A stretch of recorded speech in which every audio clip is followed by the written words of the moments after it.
दोस्तों, कैसे हैं आप सब।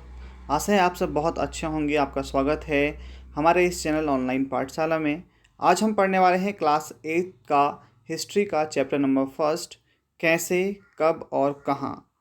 तो वैसे तो कहने के लिए हिस्ट्री काफ़ी बोरिंग सब्जेक्ट होता है, क्योंकि इस तरह का मिथ बना हुआ है कि इसमें बहुत सारी डेट्स याद करने के लिए होती हैं, और अगर हम इतिहास के बारे में जानते भी हैं तो उससे क्या फ़र्क पड़ता है, जो हो गया है उसे हम सीख करके क्या करेंगे। लेकिन वास्तव में इतिहास एक बहुत ही रोचक सब्जेक्ट है, और हमें इससे अपने प्राचीन काल में और जो चीज़ें वर्तमान में चल रही हैं वो कहाँ से शुरू हुई थी, और जो भी बहुत सारी चीज़ें हैं इनकी शुरुआत कहाँ से हुई थी, उनका पता अपने इतिहास से चलता है। इसलिए इतिहास को आपको यहाँ पर हम लाइन वाइज एक्सप्लेन करके आपको बताएंगे, और इस तरह से आपको बहुत ही इंटरेस्ट के साथ हमारे साथ वीडियो में अंत तक बने रहना है। तो चलिए शुरू करते हैं कि ये जो तारीखें हैं जिनको कहा गया है कि ये बहुत बोरिंग होती हैं, याद करना इनको बहुत टफ होता है, तो ये कितनी महत्वपूर्ण होती हैं। तो आप जानते हैं कि एक वक्त था जब जो इतिहासकार होते थे वे तारीखों के जादू में ही खोए रहते थे। तब कब किसी राजा की ताजपोशी हुई, या कब कौन सा युद्ध हुआ, तो इस तरह की जो तारीखों की जो गर्मा गर्म जोशें बहसें थी वो होती रहती थी। आम समझ के हिसाब से इतिहास को तारीखों का पर्याय माना जाता है, आप लोग ये समझते हैं। लेकिन आपने भी लोगों को यह कहते हुए सुना होगा कि इतिहास तो बहुत ही ज़्यादा उबाऊ सब्जेक्ट है भाई, बस तारीखें रटते चले जाओ। क्या इतिहास के बारे में यह धारणा सही है? इसमें कोई शक नहीं कि इतिहास अलग अलग समय पर आने वाले बदलाव के बारे में ही होता है। ये हम जानते हैं। इतिहास का मतलब ही है कि हम जो समय, प्राचीन काल का जो समय था उसमें किस तरह से समय के साथ साथ बदलाव आए, वही इतिहास होता है। इसका संबंध इस बात से है कि अतीत में चीज़ें किस तरह की थीं और उनमें क्या बदलाव आए। जैसे ही हम अतीत और वर्तमान की तुलना करते हैं, हम समय का जिक्र करने लगते हैं। हम पहले और बाद में इस तरह की बातें करने लगते हैं। रोज़मर्रा की ज़िंदगी में हम अपने आसपास की चीज़ों पर हमेशा ऐतिहासिक सवाल नहीं उठाते। हम चीज़ों को स्वाभाविक मान कर चलते हैं, मानो जो कुछ हमने दिख रहा है वो हमेशा से ही ऐसा रहा होगा। लेकिन हम सबके सामने कभी कभी अचंभे के क्षण भी आते हैं। कई बार हम उत्सुक हो जाते हैं और ऐसे सवाल पूछते हैं जो वाकई में ऐतिहासिक होते हैं। किसी व्यक्ति को सड़क किनारे चाय के घूंट भरते देखकर आप इस बात पर हैरान हो सकते हैं कि चाय या कॉफ़ी पीने का चलन कब से शुरू हुआ होगा।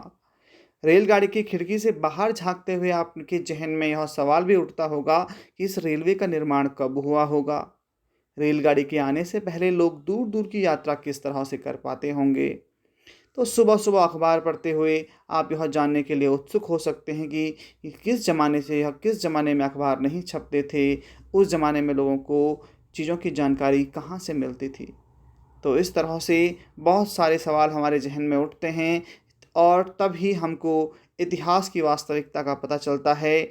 यहाँ पर आप देख सकते हैं, ब्राह्मण ब्रिटेनिया को शास्त्र भेंट कर रहे हैं। जेम्स रेनेल द्वारा तैयार किया गया यह चित्र है। अब आप आगे देखते हैं, तो ये सारे के सारे जो ऐतिहासिक सवाल हमें समय के बारे में सोचने के लिए प्रेरित कर देते हैं। समय को हमेशा साल या मेहमान जो महीने होते हैं उनके पैमानों पर ही नहीं रखा जा सकता। कई बार ऐसी प्रक्रियाओं के लिए कोई तारीख तय करना वाकई गलत हो जाता है, जो एक लंबे समय तक चलती रहती हैं। भारत में लोगों ने अचानक एक दिन सुबह सवेरे चाय पीना तो शुरू नहीं किया होगा। इसका स्वाद धीरे धीरे ही उनकी जुबान पर चढ़ा होगा। इस तरह की प्रक्रियाओं के लिए कोई स्पष्ट तिथि नहीं हो सकती कि लोगों ने कब से चाय पीना शुरू किया होगा। इसी तरह से हम ब्रिटिश काल की स्थापना के लिए भी कोई एक तिथि नहीं बता सकते थे। राष्ट्रीय आंदोलन किस दिन शुरू हुआ, या अर्थव्यवस्था या समाज में किस दिन बदलाव आए, यह बताना भी संभव नहीं है। अर्थात कोई भी चीज़ की जो शुरुआत होती है वह धीरे धीरे होती है, उसमें एक लंबा समय लगता है। चाहे वो कोई भी चीज़ आपके आसपास पर हो रही है, आप इसमें बहुत सारे प्रश्न आपके दिमाग में उठ सकते हैं। ये सारी चीज़ें एक लंबे समय में घटती हैं। ऐसे में हम सिर्फ एक अवधि की ही बात कर सकते हैं, एक लगभग सही अवधि के बारे में बता सकते हैं जब वे खास बदलाव दिखाई देने शुरू हुए होंगे। तो फिर लोग इतिहास को तारीखों से जोड़कर क्यों देखते हैं? इस जुड़ाव की वजह क्या है? एक समय था जब युद्ध और बड़ी-बड़ी घटनाओं का ब्यौरा को ही इतिहास माना जाता था। यह इतिहास राजा महाराजाओं और उनकी नीतियों के बारे में ही होता था। इतिहासकार यह लिखते थे कि कौन से साल राजा को ताज पहनाया गया, किस साल उसका विवाह हुआ, किस साल उसके घर घर में बच्चा पैदा हुआ, कौन से साल उसने कौन सी लड़ाई की, वह कब मरा, उसके बाद कौन शासक बना।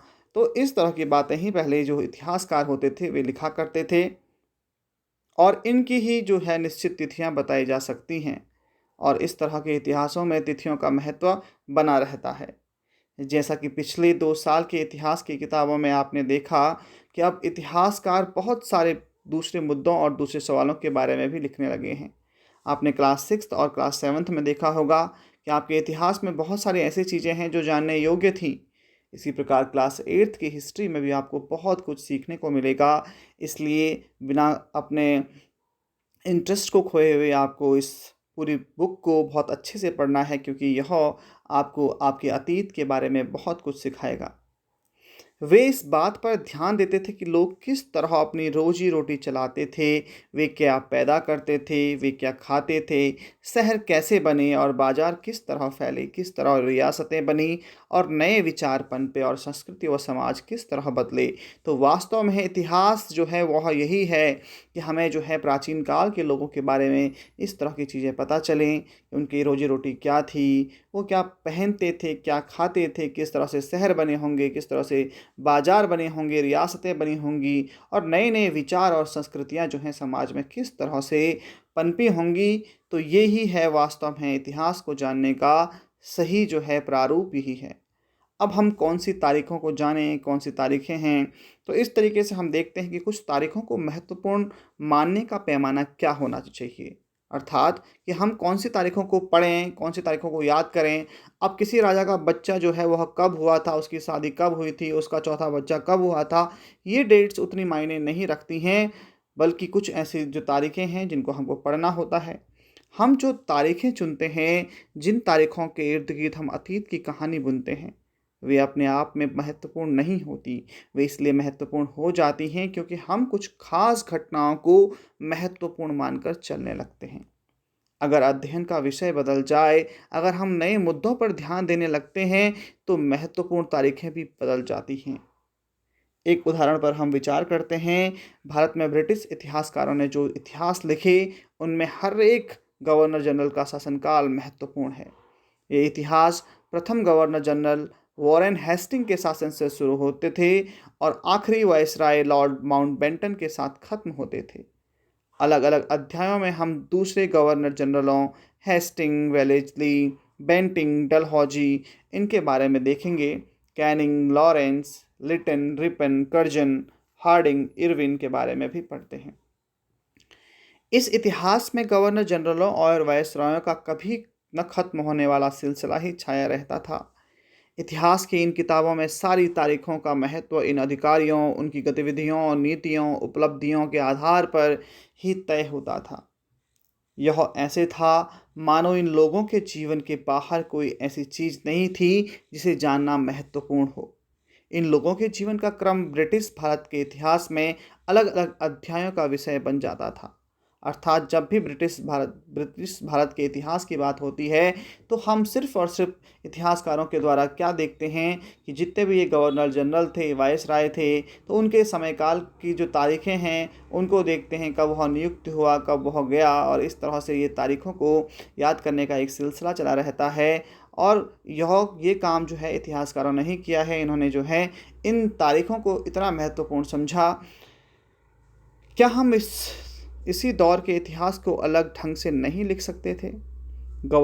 गवर्नर जनरलों के इतिहास के चौखटे में हम भारतीय समाज के विभिन्न समूहों और वर्गों की गतिविधियों पर किस तरह ध्यान दे सकते हैं? अब देखिए, उस समय में केवल ये गवर्नर जनरल ही नहीं थे, बल्कि पूरा का पूरा एक भारतीय समाज था जिसके बारे में लिखा जा सकता था कि उस समय जो है लोगों का रहन-सहन क्या है, वो क्या करते थे, किस तरह का उनका जीवन था ब्रिटिश काल में। लेकिन उस समय इतिहासकारों ने इन गतिविधियों पर ध्यान नहीं देते हुए सिर्फ़ और सिर्फ़ जो है इन गवर्नर जनरलों के बारे में लिखना ही सही समझा। जब हम इतिहास या कोई कहानी लिखते हैं तो उसे टुकड़ों या अध्यायों में बांट देते हैं। हम ऐसा क्यों करते हैं? ऐसा इसलिए किया जाता है ताकि हर अध्याय में कुछ सामंजस्य रहे। इसका मकसद कहानी को इस तरह सामने लाना होता है कि उसे आसानी से समझा जा सके और याद रखा जा सके। इस प्रक्रिया में हम सिर्फ उन घटनाओं पर जोर देते हैं जो उस कहानी को पेश करने में मददगार होती हैं। जो इतिहास गवर्नर जनरलों के जीवन के इर्द गिर्द चलता है, उसमें भारतीयों की गतिविधियों को कोई मायने नहीं रखती। उनके लिए वहाँ कोई जगह ही नहीं थी होती थी। तो फिर क्या किया जाए?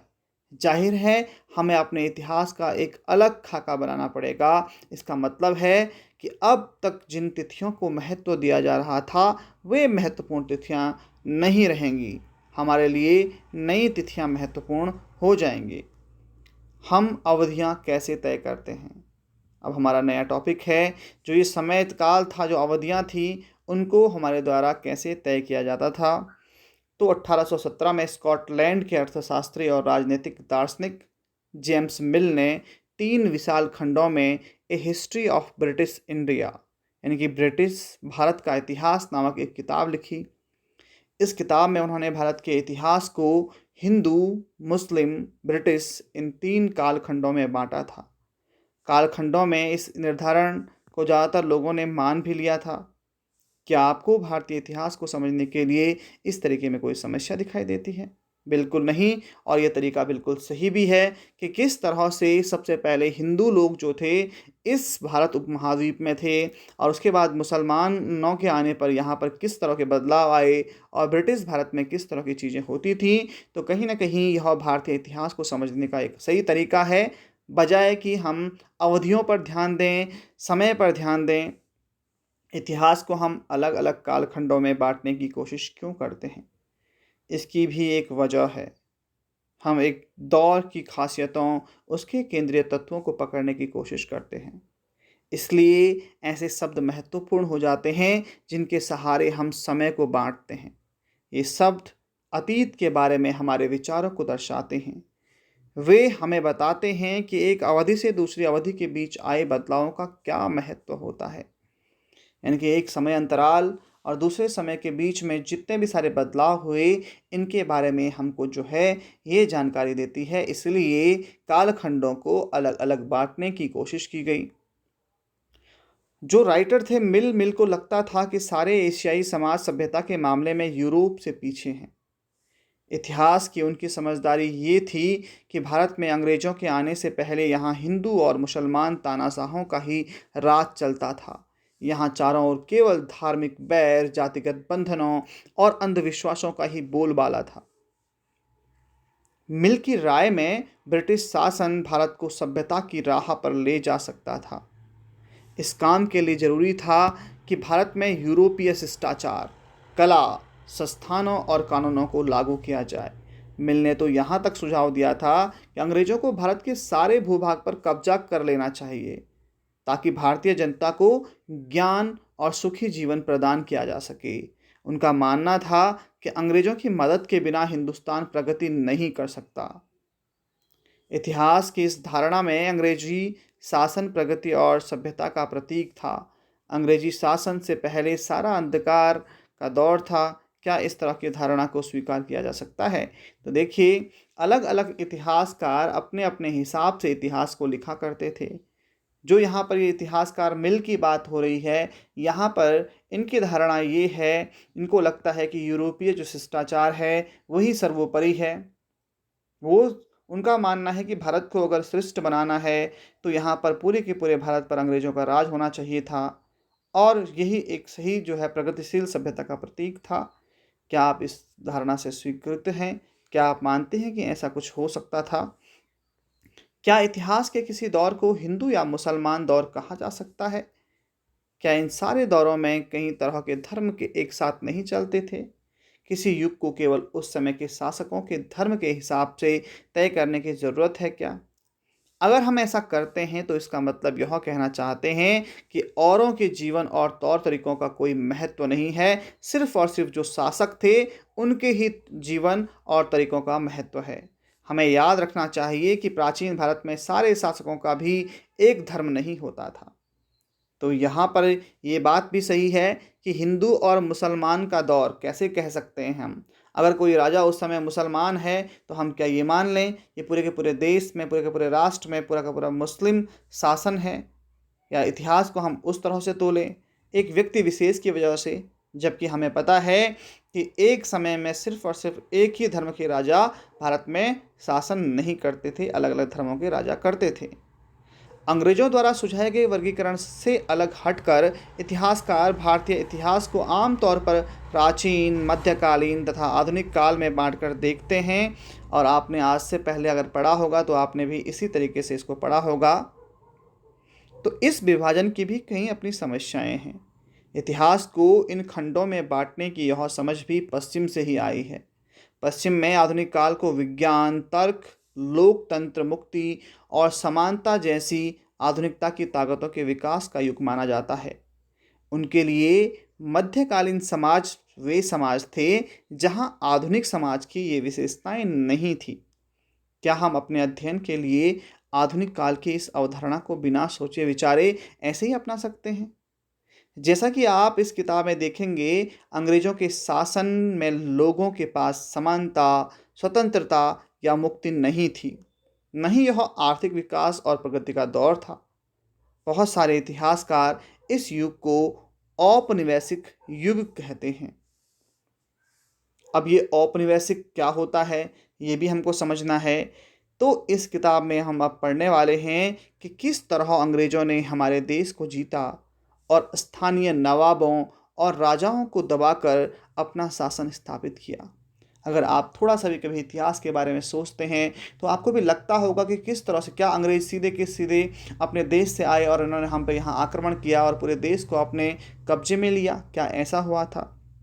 या फिर इन्होंने धीरे धीरे करके हमारे जो राजा थे, जो लालची राजा थे, उनको पहले अपने कब्जे में लिया, उनको धन दौलत से सराबोर करते हुए और धीरे धीरे उनके उस भाग पर कब्जा किया और इस तरह से हमारे देश पर कब्जा किया। तो बहुत सारी चीज़ें हैं जानने लायक जो हम अपने इतिहास के बारे में जान सकते हैं। सबसे पहला प्रश्न तो हमारे मन में यही उठना चाहिए कि हम अंग्रेज़ों के गुलाम कैसे बने थे। तो यहाँ पर हम देख सकते हैं कि किस तरह उन्होंने हमारी अर्थव्यवस्था व समाज पर नियंत्रण स्थापित किया। अपने सारे खर्चों को निपटाने के लिए राजस्व जो टैक्स होता है उसे वसूल किया।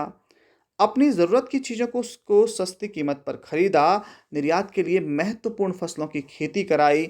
और इन सारी कोशिशों के कारण क्या बदलाव आए, आप ये भी जानेंगे कि ब्रिटिश शासन के कारण यहाँ की मूल मान्यताओं और पसंद नापसंद, रीति रिवाज, तौर तरीकों में भी क्या बदलाव आए। जब एक देश पर दूसरे देश के दबदबे से इस तरह के राजनीतिक, आर्थिक, सामाजिक और सांस्कृतिक बदलाव आते हैं तो इस प्रक्रिया को औपनिवेशीकरण कहते हैं। अर्थात औपनिवेशीकरण की क्या परिभाषा हो गई है कि जिस प्रकार कोई दूसरा देश जब अगले देश पर क्या करता है, राजनीतिक, आर्थिक, सामाजिक और सांस्कृतिक बदलाव की एक प्रक्रिया होती है, वह उपनिवेशीकरण कहलाता है। तो यह प्रश्न बन सकता है, सो इसे आप नोट कर सकते हैं। लेकिन जल्दी ही आप ये भी समझ जाएंगे कि सारे वर्ग और समूह इन बदलावों को एक ही ढंग से अनुभव नहीं कर रहे थे। इसलिए इस किताब को हमारे अतीत यानी कई अतीतों पर केंद्रित नाम दिया गया है। और जो ये सीरीज़ है यह हमारे अतीत फर्स्ट, सेकेंड, थर्ड और इसी तरह से चलती आ रही है। हम किस तरह जानते हैं भारतीय इतिहास के पिछले 250 साल का इतिहास लिखने के लिए इतिहासकार कौन से स्रोत का इस्तेमाल करते हैं, ये भी हम समझेंगे। क्योंकि इतिहास को हम आगे पढ़ेंगे लेकिन हमें पता चलना चाहिए कि किन किन स्रोतों का इस्तेमाल जो है किया गया है। क्योंकि इस किताब में हम आधुनिक भारत को ही पढ़ेंगे। यहाँ पर हम देखेंगे कि प्रशासन अभिलेख तैयार करता है और अंग्रेजी शासन द्वारा तैयार किए गए सरकारी रिकॉर्ड इतिहासकारों का एक नया और महत्वपूर्ण साधन होते थे। क्योंकि अब जो है यहाँ पर अंग्रेज आ गए थे और इन्होंने जो है बहुत सारे जो सरकारी रिकॉर्ड्स इनके थे, उन रिकॉर्ड्स के आधार पर जो है इतिहासकार अब लिखने लग गए थे। और अंग्रेज़ों की मान्यता थी कि चीज़ों को लिखना बहुत महत्वपूर्ण होता है। उनके लिए हर निर्देश, हर योजना, नीतिगत फैसले, सहमति, जांच और को साफ साफ लिखना ज़रूरी था। ऐसा करने के बाद चीज़ों का अच्छी तरह अध्ययन किया जा सकता था और उन पर वाद विवाद किया जा सकता था, उनको सही किया जा सकता था। इस समझदारी के चलते ज्ञापन, टिप्पणी और प्रतिवेदन पर आधारित शासन की संस्कृति पैदा हुई और आज भी यह संस्कृति चली आ रही है। हम चीज़ों को लिखते हैं और चीज़ों को लिख कर के यहाँ पर आप देख सकते हैं किस तरह से बम्बई, कराची और विशाखापट्टनम की बहुत सारी चीज़ों को लिख कर के संग्रहित किया गया है। अंग्रेज़ों को यह भी लगता था कि तमाम अहम दस्तावेज़ों और पत्रों को संभाल कर रखना ज़रूरी होता है। लिहाजा उन्होंने सभी शासकीय संस्थानों में अभिलेख कक्ष भी बनवाए थे। तहसील के दफ्तर, कलेक्ट्रेट, कमिश्नर के दफ्तर, प्रांतीय सचिवालय, कचहरी, सबके अपने अपने रिकॉर्ड रूम होते थे। महत्वपूर्ण दस्तावेजों को बचाकर रखने के लिए अभिलेखागार और संग्रहालय जैसे संस्थान भी बनाए गए। 19वीं सदी की शुरुआत में प्रशासन की एक शाखा से दूसरी शाखा के पास भेजे गए पत्रों और ज्ञापनों को आप आज भी अभिलेखागारों में देख सकते हैं। वहां आप जिला अधिकारियों द्वारा तैयार किए गए नोट्स और रिपोर्ट पढ़ सकते हैं या ऊपर बैठे अफसरों द्वारा प्रांतीय अधिकारियों को भेजे गए निर्देश और सुझाव देख सकते हैं। 19वीं सदी के शुरुआती सालों में इन दस्तावेजों की सावधानीपूर्वक नकलें बनाई जाती थी। अर्थात यहाँ पर इस तरह से चीज़ें यहाँ पर अंग्रेज़ों ने की। उन्होंने चीज़ों को सुरक्षित रखना शुरू किया, दस्तावेजों को सुरक्षित रखना शुरू किया। उसके लिए उन्होंने बहुत सारे जो है संग्रहालय और अभिलेखागार बनाए। उन्होंने खुसन वीसी के माहिर लिखते थे, उन्हें खुसन वीसी के माहिर लिखते थे। खुसन वीसी या सुलेखन वीसी ऐसे लोग होते थे जो बहुत सुंदर ढंग से चीज़ें लिखते हैं। 19वीं सदी के मध्य तक छपाई का जो कार्य था वह तकनीकी भी फैलने लगी थी। इस तकनीक के सहारे अब प्रत्येक सरकारी विभाग की कार्रवाई के दस्तावेजों की कई कई प्रतियां बनाई जाने लगी। अब सर्वेक्षण जो है इनका महत्व बढ़ने लग गया। तो किस प्रकार से औपनिवेशिक शासन के दौरान सर्वेक्षण का चलन भी महत्वपूर्ण होता गया। अंग्रेज़ों का विश्वास था कि किसी देश पर अच्छी तरह शासन चलाने के लिए उनको सही ढंग से जानने की ज़रूरत है। 19वीं सदी के शुरुआत तक पूरे देश का नक्शा तैयार करने के लिए बड़े बड़े सर्वेक्षण किए गए। गाँव में राजस्व सर्वेक्षण किए गए। इन सर्वेक्षणों में धरती की सतह, मिट्टी की गुणवत्ता, वहाँ मिलने वाले पेड़ पौधों और जीव जंतुओं तथा स्थानीय इतिहासों व फसलों का पता लगाया गया। अंग्रेजों की राय में किसी इलाके का शासन चलाने के लिए इन सारी बातों का जानना बहुत आवश्यक था। 19वीं सदी के आखिरी से हर 10 साल में जनगणना की जाने लगी। जनगणना के जरिए भारत के सभी प्रांतों में रहने वाले लोगों की संख्या, उनकी जाति, इलाके और व्यवस्था के बारे में जानकारियां इकट्ठा की जाती थी। इसके अलावा वानस्पतिक सर्वेक्षण, प्राणी वैज्ञानिक सर्वेक्षण, पुरातत्वीय सर्वेक्षण, मानव शास्त्रीय सर्वेक्षण, वन सर्वेक्षण आदि कई दूसरे सर्वेक्षण भी किए जाते थे। यहाँ पर आप देख सकते हैं कि एक शरीफे के पौधे को भी यहाँ पर नोट किया गया है और किस तरह से उसको उद्यान विभाग के द्वारा यहाँ पर संरक्षित किया गया है, उसके बारे में जानकारी ली गई है। तो यहाँ पर इस तरह के रिकॉर्ड्स जो हैं, छोटी छोटी चीज़ों के रिकॉर्ड्स रखे जाते थे। अधिकृत रिकॉर्ड्स से क्या पता नहीं चलता। अब ये रिकॉर्ड्स जो थे ये तो चलो कुछ चीज़ों के लिए ठीक थे, लेकिन इनसे पता क्या नहीं चलता है। रिकॉर्ड्स के इस विशाल भंडार से हम बहुत कुछ पता लगा सकते हैं, फिर भी इस बात को नज़रअंदाज नहीं किया जा सकता कि ये सारे सरकारी जो रिकॉर्ड्स हैं ये हमें सब कुछ बताएंगे। तो इनसे हमें यही पता चलता है कि सरकारी अफसर क्या सोचते थे, उनकी दिलचस्पी किन चीज़ों में थी और बाद में वे किन चीज़ों को बचाए रखना चाहते थे। इन रिकॉर्ड से हमें ये समझने में हमेशा मदद नहीं मिलती कि देश के दूसरे लोग क्या महसूस करते थे और उनकी कार्रवाई की वजह क्या थी। तो रिकॉर्ड्स तो ठीक थे, लेकिन ये रिकॉर्ड्स भी किसने लिखे थे? सरकारी अधिकारियों ने लिखे थे। और सरकारी अधिकारियों की जो सोच है वह सिर्फ ये नहीं बता सकती कि उस देश में जो रह रहे उस समय लोग थे वो क्या महसूस करते थे, क्या सोचते थे। तो इस तरह से भी हमें सब कुछ जानकारियाँ नहीं मिल पाती हैं इन रिपोर्ट से। इन बातों को जानने के लिए हमें कहीं और देखना होगा। जब हम ऐसे दूसरे स्रोतों की तलाश पर निकलते हैं तो उनकी भी कोई कमी नहीं रहती, लेकिन सरकारी रिकॉर्ड्स के मुकाबले उन्हें ढूंढना ज़रा मुश्किल साबित होता है। इस लिहाज से लोगों की डायरियाँ, तीर्थयात्रियों और यात्रियों के संस्मरण, महत्वपूर्ण लोगों की आत्मकथाएँ और स्थानीय बाज़ारों में बिकने वाली लोकप्रिय पुस्तिकाएँ महत्वपूर्ण हो जाती हैं। क्योंकि यहाँ पर जो है स्थान जो उस समय के लोग थे, उनके जो अपने विचार थे वो अपनी डायरियों में लिखते थे, अपनी यात्राओं की वृत्तांत में लिखते थे। तो इससे जो अपनी आत्मकथाओं में लिखते थे, इससे हमें पता चलता है। जैसे जैसे छपाई की तकनीक फैली, अखबार छपने लगे और विभिन्न मुद्दों पर जनता में बहस होने लगी, तो नेताओं और सुधारकों ने अपने विचारों को फैसला फैलाने के लिए लिखा। कवियों और उपन्यासकारों ने अपनी भावनाओं को व्यक्त करने के लिए लिखा, लेकिन ये सारे स्रोत उन लोगों ने रचे हैं जो पढ़ना लिखना जानते थे। इनसे हम यह पता नहीं लगा सकते कि आदिवासी और किसान, खदानों में काम करने वाले मजदूर या फिर सड़कों पर ज़िंदगी गुजारने वाले गरीब किस तरह से अनुभव करके वहाँ पे गुजर रहे थे। तो अगर हम थोड़ी और कोशिश करें तो हम इन सब के बारे में भी जान सकते हैं। जैसे जैसे आप इन किताबों में आगे बढ़ेंगे, आपको इन बातों की समझ आने लगेगी। तो आपको इन किताबों को क्या है, गौर से पढ़ना है, ध्यान से समझना है। और इसकी जो एक्सरसाइज होगी वो हम करेंगे अगले किसी वीडियो में। तो उम्मीद है आपको इस चैप्टर से कई जो कॉन्सेप्ट्स हैं वो क्लियर हुए होंगे। किस बारे में कि जो हमारा जो इतिहास है, उसके जो अभी वर्तमान इतिहास की बात हो रही है, तो उसके स्रोत क्या क्या हो सकते हैं। तो हमने देखा कि इतिहासों को जो पुराने लेखक थे, इतिहासकार थे, उन्होंने सिर्फ और सिर्फ राजा महाराजाओं के बारे में लिखा, उनके रहन सहन, उनके कार्यकाल के बारे में लिखा। उसके बाद फिर आए जो इतिहासकार थे ब्रिटिश शासनकाल में, उन्होंने भी सिर्फ और सिर्फ उस समय के वायसराय, उस समय के जो जनरल थे, उनके बारे में लिखा।